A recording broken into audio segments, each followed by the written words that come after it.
people learn a lot of things in their like school and colleges, but here when you get here, you'll be forced to understand things on your own. The purpose of coming here is to get placed. Of course, people are there to help you if you are good, and if you are like willing, people are there to help you.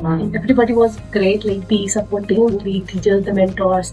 In this course, totally, we have learned so many things from programming to using microcontrollers, hands-on experience, and as well as we have done so many projects, nearly 9 to 10 projects. Some people have done more than 7 projects. It's really good to have more projects. I joined embedded system course, which is like a full structure from basic to the top level embedded what is required, from Linux systems to C programming, data structures, then C++, then with main electronic subject is microcontroller, and the last one is Linux internals. Each module has both assignments and projects. We'll have a good knowledge on which we can implement in a project.